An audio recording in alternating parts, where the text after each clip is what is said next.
what I do with this show, if I can, is to tell stories, maybe inspire some folks, maybe have people, laugh at some of these anecdotes and things that have happened for me in my career or stories that I've covered throughout my career. And we seem to be getting nice feedback on it. And we hope that you tell your friends about this too. And from time to time, I like to change subjects when you see this show, tell stories with surprising endings like Paul Harvey used to do, one of my real great heroes in radio broadcasting. He used to talk like that, good day. And he'd have that voice and he'd have a surprise ending. Well, this one is kind of a surprise ending too. It involves a heavyweight boxing champion by the name of Max Schmeling. Now, Max Schmeling was the man who shocked the world by knocking out the then seemingly invincible Joe Louis at Yankee Stadium, 19th of June. The year was 1936. Now, Max Schmeling had been a 10-1 underdog going into that fight, and it was just stunning. He had a 12th round knockout, and for the German, well, he was hailed by Hitler as an example of racial superiority, Aryan dominance, and Schmeling was really the toast of Germany. After the fight, he was kind of adopted by the avant-garde circle of German society, people like Marlene Dietrich, Emil Jennings, playwrights like Brecht and Heinrich Mann, among others. They welcomed Schmeling, introduced him to the high life, and Hitler and Goebbels wined and dined him, used him in German propaganda to offset perhaps an Olympic boycott in 1936. But Schmeling, who interestingly enough, had an American Jewish boxing manager. Think of that, a German with a Jewish boxing manager in around 1936, 1937. It was so taboo. It was essentially illegal in Germany, but not in the United States. And he had a Jewish boxing manager by the name of Joe Jacobs. And that was very much to the chagrin of the Third Reich. But Max was not a Nazi. In fact, he had kind of a secret that if it was exposed, might have cost him his life. On the night of November 9th and 10th in Nazi Germany, this was the night of Kristallnacht, which was an absolutely murderous assault on Jewish businesses and places of worship. I think 1,000 synagogues were destroyed. Hundreds of people were killed. It was Max Schmeling, who did something that was just unbelievable. He hid German Jews in his apartment, and he risked his life and the lives of Jewish citizens. But it didn't stop there. He also paid for the smuggling of perhaps a dozen Jews out of Germany and helped earn asylum for many of those Jews in this country and in Britain. Well, there was a rematch in the fight with Joe Louis, and he was devastated, Max was, at the hands of Joe Louis in the rematch. Schmeling fell in the first round, and he also fell out of favor in German society. Now he's shunned by Hitler and his henchmen, and they conscripted him into the German army as a paratrooper during World War II. In fact, he was lost in battle at one point, feared dead in the early 1940s. But he hadn't been killed, obviously, and he survived the war. Now, in post-wartime Germany, Max Schmeling was awarded a Coca-Cola bottling franchise by the American political figure James Farley. That's Max Schmeling, of course. And Farley was under President Truman. He sought to rebuild the war-stricken Germany, so they awarded this Coca-Cola distributorship to Max Schmeling. He became a very wealthy man because of it. And Max became and remained really a close friend of Joe Louis, who had fallen on hard financial times as well as hard health times too. It was Schmeling who gave Joe the money and treated his former opponent, Joe Louis, with kindness and generosity. But that's only part of the story, and this is where it gets just to be unbelievable. I know because I was there to witness it. 1980, the Sands Hotel in Las Vegas, and they're staging a tribute to the great Joe Louis, who at this point in Las Vegas, he was ailing in a wheelchair, riddled with dementia, really didn't know who he was anymore. It was very sad. He'd had a stroke. But Max Schmeling, that he said that he insisted he would be there, and he was there. Well, the owner of the hotel and the casino was a man named Henry Lewin. Henry Lewin was introducing the famous boxers on the dais that night. And when he got to Max Schmeling, I remember this, Henry Lewin's voice started cracking with emotion. He was ready to weep. He said, had there been no Max Schmeling, I wouldn't be here tonight. In fact, had we been found in Max Schmeling's apartment during Kristallnacht, I wouldn't be here and neither would Max. We'd both be dead. Henry Lewin and his family were protected and later smuggled out of Germany. There you see Henry with Elvis much later in his life, but they were smuggled out of Germany in 1938, mere days after the assault on Jews. Now, Max Schmeling lived to be 100 years old. He remained a close friend of both Joe Louis and Henry Lewin for their entire lives. And he was, by any standard, a real champion. And paraphrasing what somebody once said of Max's friend, Joe Louis, he was a credit to his race, the human race. Boy, what a story that is. And I was there that night. I never will forget it. It's 41 years ago. And it seems like yesterday, but what a great man Max Schmeling was. And most people don't know that story.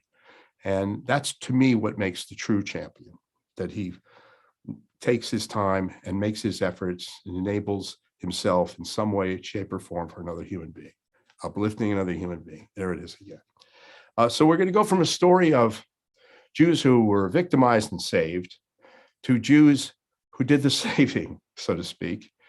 This is a whole different set and much earlier in the century, the 20th century. We call this story Big Cheeks. A grandson of slaves, a boy was born in a poor neighborhood of New Orleans, known as the back of town. His father abandoned the family when he was just a little boy, this baby.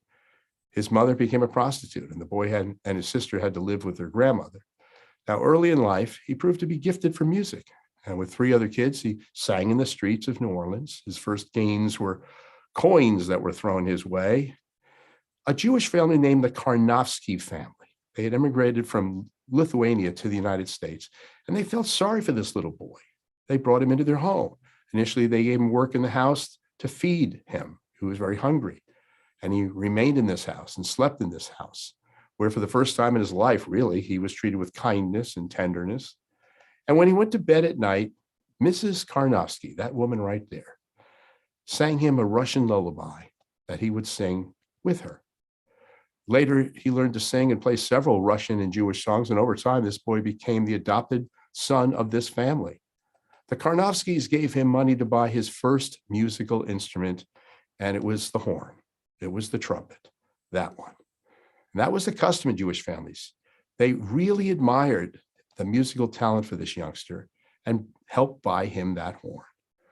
Well, later, when he became a professional musician and a composer, he used the Jewish melodies he learned in compositions such as St. James Infirmary and Go Down Moses. And this black little kid grew up and wrote a book about the Jewish family who adopted him in 1907. In memory of this family, and until the end of his life, he wore a Star of David. And he said that in this family, he learned how to feel real life, real determination. Folks, you might recognize his name. This little boy was called Louis Satchmo Armstrong. Louis Armstrong proudly spoke fluent Yiddish, and Satchmo is Yiddish for the word big cheeks. And I bet you didn't know any of that either.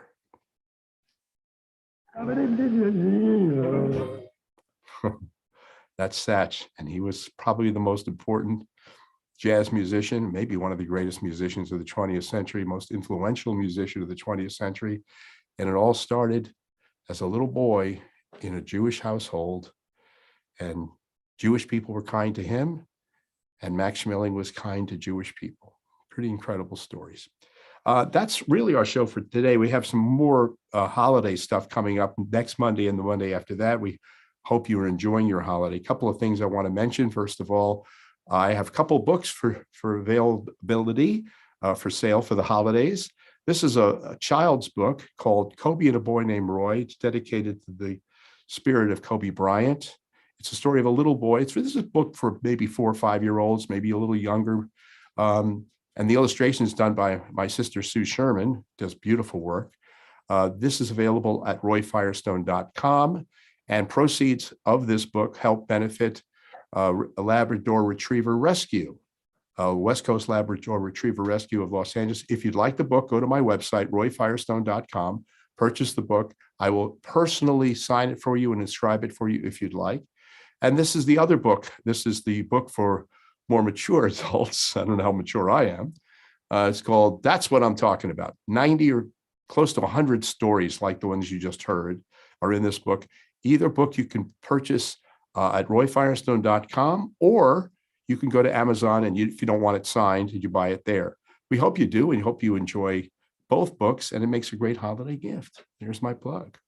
Couple other things. I want to talk about the National Sports Museum, and it's bringing sports history to life as part of the design process.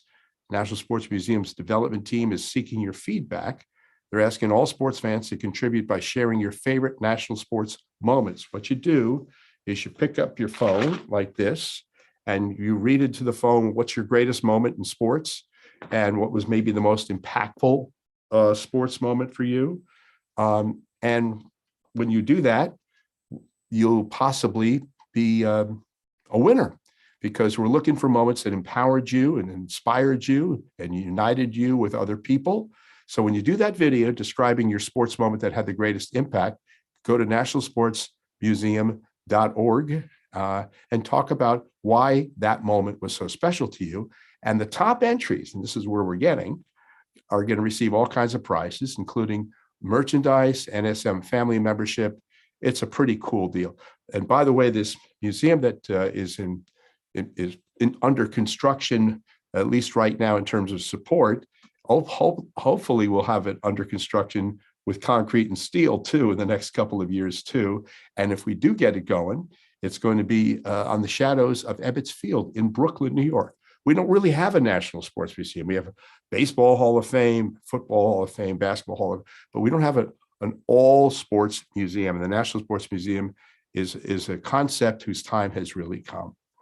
Well, that is our show for this week, a little shorter this week, but next week we got some really fun holiday stuff, including a new take on It's a Wonderful Life, the great Jimmy Stewart movie that is such a classic during the holidays. And in upcoming weeks, I'm going to do a medley of some celebrity singers doing Christmas carols. We'll have a lot of fun. That is our show here first on YouTube today, and then, of course, on Facebook Live. Remember the National Sports Museum. And if you'd like some books, purchase them at royfirestone.com. Tell me who you want me to inscribe it to, and I'll get it out to you for the holidays. Thanks for watching, everybody.